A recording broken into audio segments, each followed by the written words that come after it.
We're also using a biodegradable mat that's made out of a bioplastic called a bees mat. It's actually made from potato starch to put out onto oyster reefs, and those have oysters attached onto them.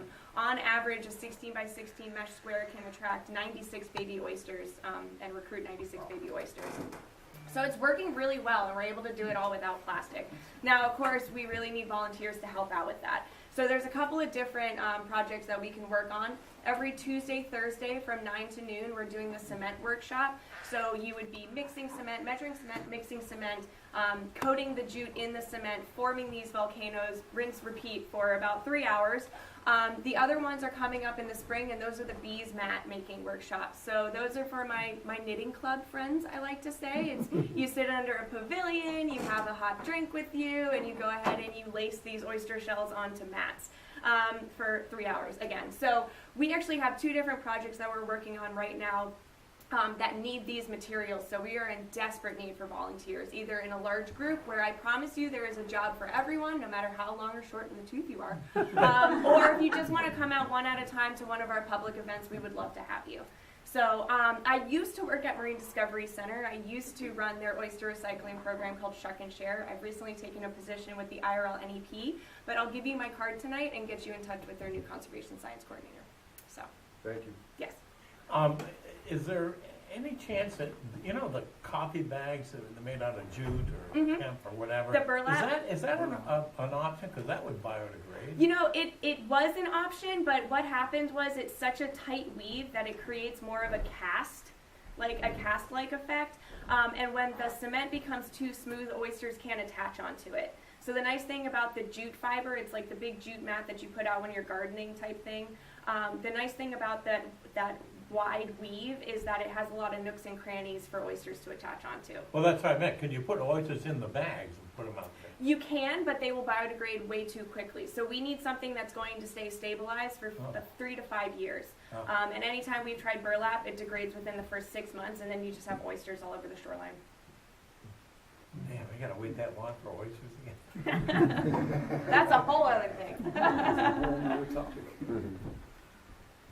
My name is Jessy Wayles. I am the Community Engagement Coordinator for the Indian River Lagoon National Estuary Program.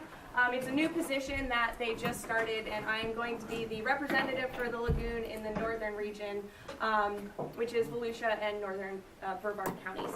So with that, I'm going to say my little pitch too. If you're interested in getting on to the Citizen Advisory Committee, like Captain Frank is here, we would love to have you. We're definitely looking for more like-minded folks to come onto the committee and talk to us about what's going on in the lagoons, that we know what we can do to better get the information out to the public. So today, we're going to be talking about the lagoon, past, present, and future. So it's nice talking to a group like this because I know you are all very familiar with what the Indian River Lagoon is, but just curious, raise your hand if you don't know what the Indian River Lagoon is. So good, perfect. So the Indian River Lagoon is a body of water that spans 156 miles, starting at Ponce Inlet all the way down into Jupiter Beach.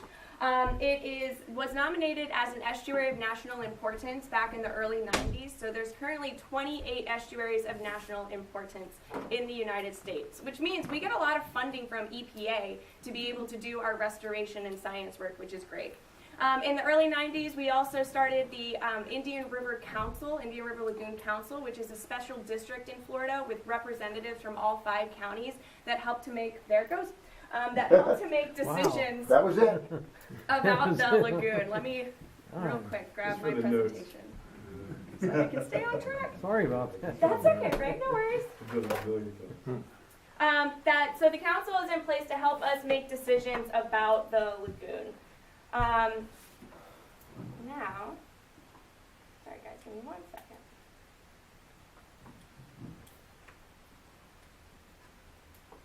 So some of the goals of the IRL NEP are to attain and maintain clean water, which we know is a huge struggle that we're having now, to increase public awareness about the IRL system. You'd be surprised how many people in New Smyrna don't know that the river in their backyard is not actually a river, it's a lagoon. And to maintain a functioning ecosystem that helps to support threatened and endangered species. So currently this year we are funding 37 water quality projects, habitat restoration projects, and research projects. And we just got done with our last round of funding opportunities, where we will be funding 36 new projects coming up in 2024. So the IRL takes up approximately 40% of Florida's east coast. Like I said, it starts at Ponce Inlet, but the cool thing about being an NEP is we were able to expand that boundary all the way up into Tomoka Basin, which means the city of Daytona Beach, Tomoka State Park, anyone up there can actually apply for funding through the NEP to restore the Halifax River, because technically it's all part of the same body of water. So it houses 3 different lagoons. As we know, we have Mosquito Lagoon up north, we have Banana River in the central part, and then the Indian River proper, which runs all the way down south. I may be a little bit biased, but Mosquito Lagoon by far is my favorite. It's so amazing too, like being down in Brevard County and Indian River County, how many people don't associate the Mosquito Lagoon with the Indian River Lagoon. So it's kind of fun to go down there and talk about Mosquito Lagoon, because a lot of people don't know too much about it. So we do all know that it's not actually a river, right? Right. So there's no headwaters, there's no mouths to the river. The flow is dependent on the wind and tide currents. It doesn't have a one-way flow. But it is a lagoon. So a lagoon is a shallow body of water that lays between 2 land masses. As you all know as fishermen, we have a lagoon. The average depth is 4 feet. So whenever we go out on the boat, I just tell people if they fall out to stand up. Chances are they're going to be fine unless they're in the channel. And an estuary is known as the nursery of the sea. So we have those large fish that come in from offshore. They come in here and spawn. Since it is so shallow and protected, those baby fish are able to survive off of our tiny killifish, mosquito fish, until they grow big and strong and head back out offshore as well. So we have some scientists who are tagging Goliath grouper that are coming in from off the reefs to spawn in the Indian River Lagoon. We also have some researchers that are tagging bull sharks and are looking at bull shark mating habits and coming in off of the inlets as well, which I think is super cool. So I went into Tomoka Basin. So currently we have about 2,000 species of plants in the lagoon. We have 600 species of fish, 300 species of birds, and 53 threatened or endangered species. So overall we have about 4,000 species of plants and animals that call the IRL home, which is one of the reasons why it was considered an estuary of national importance. And that's because we actually span 2 different temperate zones. We span the subtropical zone and the temperate zone. So the animals that are living here in Mosquito Lagoon wouldn't necessarily live all the way down at the southern end, and vice versa. So the IRL was called the Indian River Lagoon because it was named after the Eyes people. And the Eyes people were the Native American tribe that lived down in the central part of the lagoon. So when the Spaniards came, they named it the River de Eyes, or River of Indians, which we then translated over to the Indian River Lagoon. Does anyone want to guess why Mosquito Lagoon is called Mosquito Lagoon? So we have the river, the Eyes people living in the central part of the lagoon, and then in the northern part of the lagoon from Canaveral National Seashore up until about Tomoka Basin, we actually have the Timucuan people living there. So there were different tribes that both utilize the IRL area. And they left behind a lot of shell middens. So one of the things that we do when we do restoration isn't necessarily just to protect the environment, but of course that's one big goal. It's also to protect these cultural assets. So a lot of the work that we're doing at Seminole Rest or down in Canaveral National Seashore along the shoreline is to protect the shell middens that are starting to wash away. So when we do our work down there, we actually go out with an archaeologist who makes sure that if we find any pieces of pottery, any arrowheads, funky bones, shells that looks like they could have been a tool, that we catalog them and then toss them back into the shell midden so that information isn't lost. The Indian River Lagoon is also very important to us for economic reasons. There's 7.4 million people that visit the Indian River Lagoon area. That's, of course, all 156 miles annually, and they spend about $162 per day. So of course, for us living here, that tourism is really important for those of us who are fishing captains, who run eco tours, people that work at hotels. We rely on people coming into the IRL system for our livelihoods. There's currently about 72,000 IRL related jobs. There's probably more now, to be honest. These are numbers from back in 2016, and we're working on getting a new economic thing up. But that's coming in from tourism, defense, marine industry, resource management, and living resources. And in total, the income for the Indian River Lagoon area is $26.2 billion. So there's a lot of money that's coming in. But if you've been out on the water lately, not lately within the last month because I know it's been beautiful, but lately within the last 6 years, you know that it's starting to decline pretty rapidly, right? So some of the threats that we're looking at are reduced water quality, habitat loss, and plastic pollution. So we're going to talk about some of the threats first, and then we'll talk about what we're doing to fix it. So we all know that we have a pollution issue in the IRL, and everybody's going to blame it on something different, and that's okay. That's part of the conversation. One of the things that we're seeing as a major cause of pollution is stormwater inflow. So we're seeing stormwater that has not been properly treated coming from the roads, off of people's lawns, etc., into the lagoon. If you have a nice green lawn, the chances are you or the company that works on your lawn for you fertilizes that lawn. Fertilizer is made with nitrates and phosphates. Do you know what else loves to eat nitrates and phosphates other than your lawn? Algae, exactly. So we have native species of algae that live in the lagoon, and they're living in check, right? During the summer months, they tend to bloom a little bit more because it's warmer, they're getting their beach bod on, everybody's happy. They cool down in the winter months and they tend to go away. That's why we have that opaque water in the summer and the clearer water in the winter. Now, when we add in all of that extra food, they are gorging themselves on that excess fertilizer, and that's what's causing these detrimental algal blooms in the Mosquito Lagoon with our Oriumbra laryngeris, right, I think that's how you pronounce it, which is the brown algae, and then down south with the blue-green algae. So what we're working on doing is trying to decrease stormwater to increase our waste management so that we don't have as much of an issue flowing into the river. Right now, every stormwater outfall in New Smyrna Beach does not go through a wastewater treatment plant. It goes straight to the lagoon. So anything that goes down from Flagler Avenue goes straight into the lagoon. So that's something that we need to be aware of. And we refer to these whenever they bloom as HABs, or harmful algal blooms. I had some really cool animations I had to click through. We're also dealing with habitat loss. So as we have folks that are moving in from out of state, they're buying up property right on the river. They want to make sure they protect their house. They're getting rid of the natural shoreline, and they are sticking in seawalls, bulkheads, etc. Exactly. What that's doing is that's taking out that intertidal zone. That's taking out the area that the oysters love, that the birds love to fish, that the plants like to grow. And it's so that they can protect their property, and they have a right. They own the property. The issue with the habitat loss is that we are losing a valuable ecosystem within that intertidal zone, which is causing to more pollution, because as they have their St. Augustine grass running right up to the bulkhead and they're fertilizing it, guess where all that excess fertilizer is going? Right down into the river. We also have a lot of important animals that use those sandy beaches, one of them being horseshoe crabs. So if you ever go out fishing and there's a strong wind, you may see a bunch of horseshoe crabs nesting on the shoreline.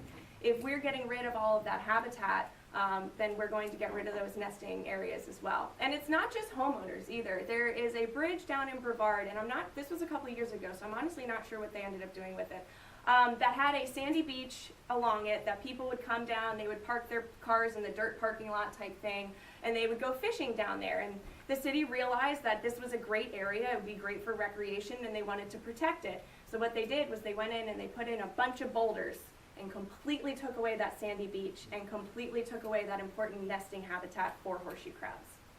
And horseshoe crabs are starting to decline too.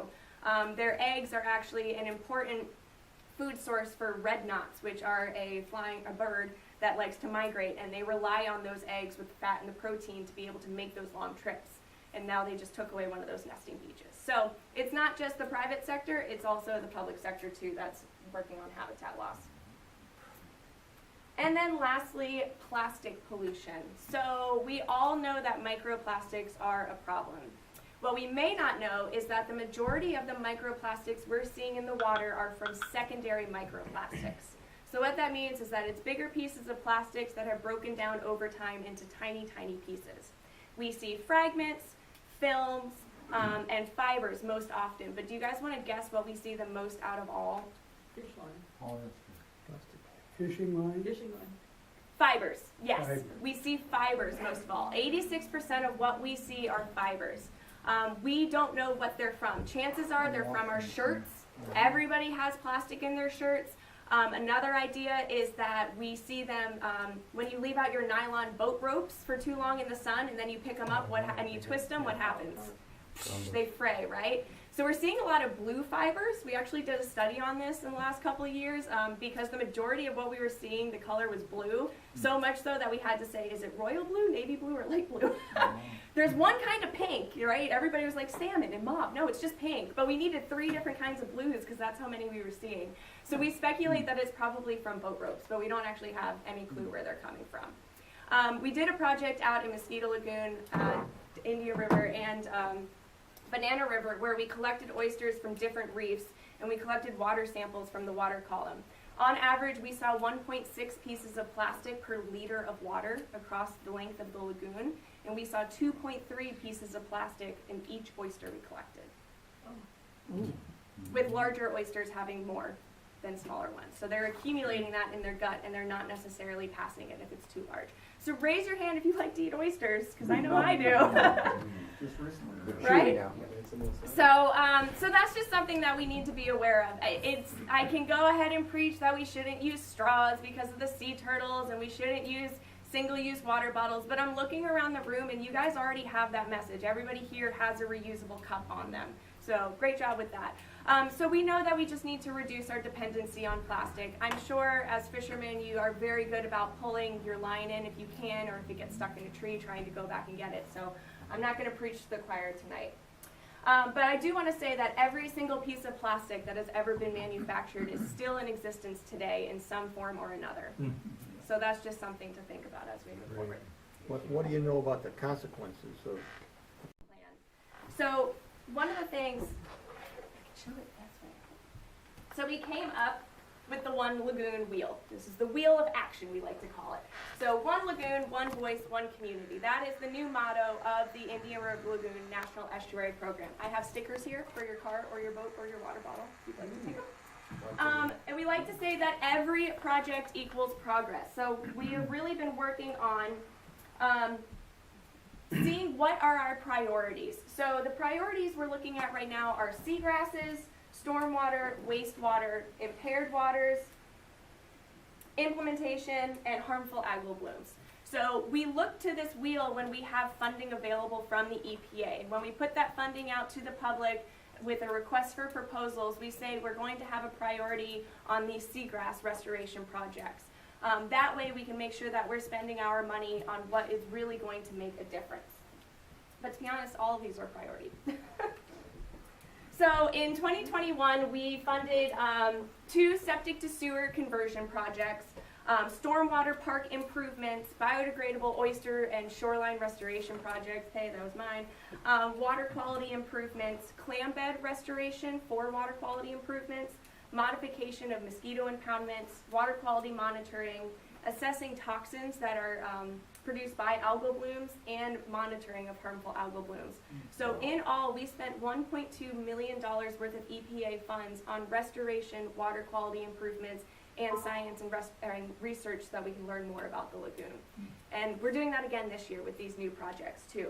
So it's not just the put a mangrove in the ground, we've saved it. There's also these larger projects, these $500,000 to like $900,000 projects where we are putting in these stormwater parks too. And all of that information is going to be available in our annual report, which will be coming out within the next couple of weeks. So, I said I wasn't going to preach, but I'm just a little bit. So I'm only one person. What could I possibly change? Said 8 billion people. So a couple of things that you can do is you can reduce, educate, and get involved. So you can reduce your dependency on single-use plastics. You can reduce fertilizers and nutrients on your lawns. You can reduce your dependency on motor vehicles, so take a bike, take a boat, take a kayak, that kind of thing. You can educate yourself, so by being here tonight you are already doing that because you are widening your mind.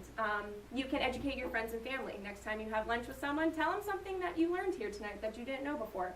And you can also talk to your neighbors and educate your neighbors. Have them over for coffee, talk about them not using any more fertilizers on their lawn. I did it with my neighbors. It actually went over a lot better than you'd think. And then you can get involved. You can volunteer, which we had so many hands tonight go up about that, so thank you. You can attend your county and city stakeholder meetings. We are the ones that make a difference, right? We start down here at the ground. If we go to those county meetings and we say as a force that we want to make sure we're protecting our lagoon, they'll start to make it a priority too. And you can contact your local representatives as well to make sure that they have the lagoon on the forefront of their minds. And then I will leave you with our new Indian River Lagoon license plate. Ooh, right? We just revamped it. I love it because the Ponce Inlet Lighthouse actually made it in there, so I thought that was pretty clutch, not gonna lie. And then of course you can see we have the Snook on there as well. The funds from the license plate go into a small grant pool that's worth $25,000 annually. And we allow teachers, individuals, homeowner associations, small groups to apply for these grants to either do education and outreach projects or restoration projects. So if you wanted to host a small workshop where you have underprivileged youth come out for the day and learn how to fly fish, this $5,000 grant could pay for those rods, could pay for the tackle, could pay for snacks, could pay for all of that. So there are small grants that are available to get the community more involved, and it's all funded through this license plate. So with that, I will take any questions you may have. Yes? Can you expand on the septic tank? Is it hooking up to city water or just putting in a better septic system? It's hooking up to city water. So we are not funding any projects that will be just putting in a better septic tank. So the goal with the septic to sewer conversion is that we are working with the city to get the pipes in place so that houses can hook up. What is it costing the homeowners? That's a great question, and it depends on each one of the cities. The NEP does not fund anything for personal homes to be able to hook up. So there is going to be an added cost for them. We've talked about this before in this group about floating a bond whereby, you know, let's say it's $5,000 to the homeowner. They're living on $800 a month. They can't afford that. Right, right. So you have a bond, and they pay it off in small increments each month with their utility bill. Mm-hmm. And then when the property is sold, that debt is conveyed to the next owner. Because some of them are like really old, but every time it rains, it runs off. Right. It's in the river. Right. It's in the lagoon.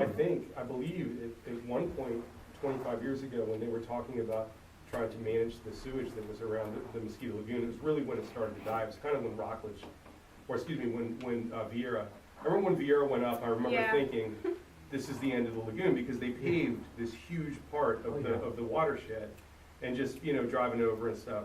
So at that time, they were, the feds or somebody was willing to pay, so they went to all the places, the people that you're talking about, and they said, we're gonna pay for you to get hooked up, and whatever it was. And the answer was no, because they were gonna have to spend $10 a month in sewage. Yeah. And that, I'm pretty sure that's the way that went. Well, I lived in a place in North Carolina where they didn't give you a choice. That's the way it should be. They were going to do it. I am fine with protecting the lagoon. But the idea of giving that money to the people to cover that cost has been done, and the answer was no. So all we can do is just fund the conversion though. So that's going to be up on the cities to be able to work that out. Yes. I've heard that there are regulations, I've really not ever seen it printed, but for you know, spraying lawns and whatnot, east of Route 1, east of Route 1, is that? There are regulations in place for a fertilizer ban during the summer months when it rains, but we're not allowed, no one enforces it. Well, it's more of a guideline. And we're not allowed to tell the big box stores that they can't sell fertilizer. Exactly. I'm the only one with dandelions. So But I mean, isn't there, but as far as, I don't know about spraying like east of US 1. I haven't heard that. What I have heard is that there's a fertilizer ban in place during the summer months. That's a county ban, right, but it's not enforced. No. You can go to Home Depot or Lowe's. Exactly. Buy And- stuff. but everybody's going green. And we tried to go and put up Hire signs somebody and to stuff, do it. and they took them If you down. wanna go out So. and get a little push thing and do it, I live on a golf course, not because I golf, because I don't have to mow it. But there is no way on God's earth that they're using compliant fertilizer in the summer. Because I can see where that stuff runs off and where the bloom comes in the canal that's part of the B19 canal system. It all drains into that. So that's a conversation that, since you're in a golf course, I would assume there's also an HOA involved with that too. That's a conversation that you have to start with your HOA. And that's what I'm saying, like it starts from the ground up, right? So we're here in this room tonight, we're gonna be the ones that can make that change. Yes. So I grew up in Miami, and when I was a kid, Biscayne Bay was sludge. It was just awful. It was, you couldn't see the bottom in 4 feet of water. Really? Yeah, and I mean, it was green, you know, but it was murk, you know, and they impounded the water. They figured out a way to do it, and now it is gorgeous. It looks like the Bahamas. Is there any kind of a communication with Dade County to say, how did you do this? Not through the NEP. I'm sure that our executive director, Dr. Dwayne DeFries, excuse me, that's a lot of D's to say in a row, is in contact with them, but it's not that something that I know. But we have to remember too that you said you thought the decline of the lagoon started when Vieira started coming That's when up. I thought it When really did that started. start? It was the mid-90s, I think, is when I started fishing there. So Yeah. that's 20, 30 years ago now, right? So it took us 20 or 30 years to get where we are today. It's not going to be fixed overnight. Yeah, and Miami was the same way, but I think that like whatever it was the tipping point for Miami, you know, because they started doing the math just like you said, and I love it. The Keys figured out that the value of a bonefish is $30,000, one bonefish, to the economy. Because you think about it, if you go down there and catch a bonefish, you're with a guy for 3 or 4 days. You're going to be eating out. You're going to be spending $400 a night on a hotel room. You know, you add that up, because that bonefish in its lifetime is going to get caught 5 or 6 times. Chances are, $30,000 for one bonefish. I love that you guys are doing that math. I think the thing to get out to the local business owners and local people is say, this could be Biscayne Bay. Yeah. You know, the Tomoka Basin where I live used to be crystal clear and it was covered with eelgrass. And it's actually quite clear right now, but it's just because of the cold weather. Yeah. But it could be such an economic value to the businesses in this area, and instead, you know, you got gas stations telling you just pour your oil in the river. Right. And I have actually heard that from somebody that owned a gas station. Who was it that did that reasonable assurance plan, if you're familiar with it, several yes. years ago? Gosh, it wasn't us. Who Because there was, that? I know that they I went to the meeting Yeah. down in New Smyrna, and they presented some 20 or 30 different suggestions of plans to mitigate the waste, stormwater, and everything else going in. Impounding the water is a huge one that was the first thing Miami did. But they had nothing to do with the funding or the actual projects, just the suggestions of a whole mess of different, Right. you know, And they're getting better about it. I mean, you see some of those big dike things that they're putting around there. You know, that is for sediment, I think, for a lot of that stuff that like you're seeing around ponds and stuff. I know they did the one thing over there by the McDonald's on Route 1 in Edgewater. Yes. Yeah. That was part of that reasonable, that was one of the suggestions Yeah. for that reasonable assurance. I think But as that, far as how many of them were ever implemented and who, I don't know. I think it has to That's a do good with question. the desire of the people that are doing the development to be good custodians of the Well, environment. if you look at what just And I happened think there with are coastal some that woods. are, and I think that there's some that are not. Yes. Yeah. I See, would we agree. quit waiving impact fees for them. We're actually embedding them. Yeah. that would be a good idea.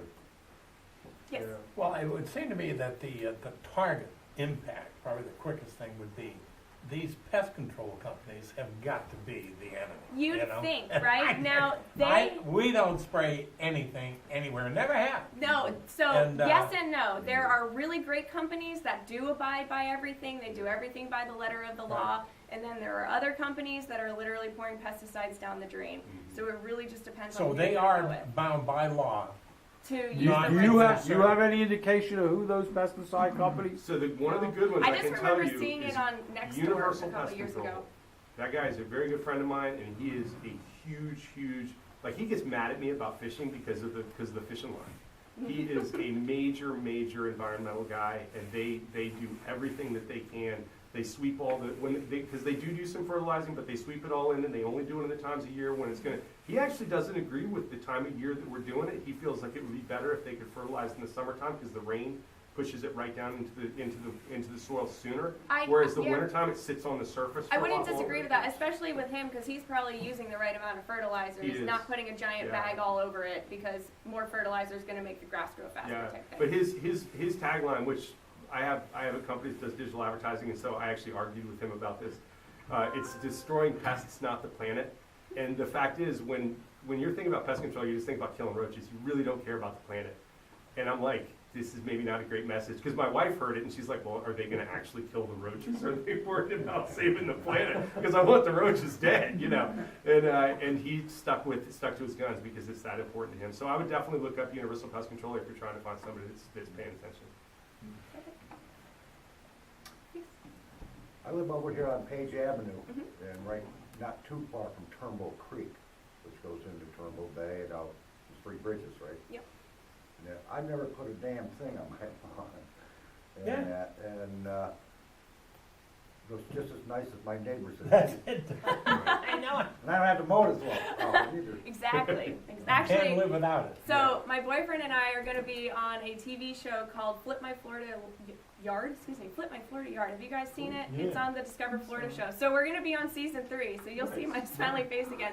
But we went from a total turf lawn, and they took out every ounce of turf and planted a beautiful native plant garden.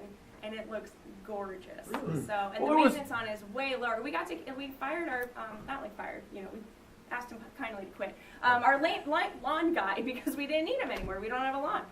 So that's an option. Get on a TV show, you know, super easy. Well, there was a Florida-friendly landscape plan, and then it was my understanding that changed. No, that's still available. It's still available through UF-IFAS. So if you look up Florida Right, Friendly well, Landscaping, you'll be Part able of the to issue find is it. also my own homeowners association don't And want that's it. one of the They big want problems. green grass in Oh, there. they love that Yes. shit. Yep. Yes. New Smyrna Beach in the spring usually does some stuff around water-wise gardening and that kind of thing, and it happens on Canal Street, so. Okay, cool. Look for it in the newspaper, local listings. Yeah. Yes. What can we do with kids? Because when our kids were growing up and they learned about what happens to animals and stuff, I mean, they came home and practically had us being vegetarians for a while. You know, I mean, I think the kids really hold the parents' feet to the fire. Mm-hmm. And what can we do to help the kids hold their parents' feet to the fire? So Marine Discovery Center is working on getting every 3rd grade class in Volusia County to MDC to go on a field trip, which would be an hour-long boat tour where they go out and explore an island, plus information back at the center where they learn about stuff like this. So that's one thing that they're working on. The Bees Mat workshops, we have homeschool kids come to those all the time, and then we do them on the weekends too, so that parents can bring their kids, and that's a fun activity for them. And then a couple of listeners in like Alaska and Washington State that come in for their dinghy derby every single year. So you're right, the whole like, what is Mosquito Lagoon when you're a snowbird back in your home state is a great way to get more information out there. Yeah. Are there studies done on shrimp? I mean, were there that many shrimp in the old days, like 20 years ago, 30 years ago? Not to my don't knowledge. know? No, not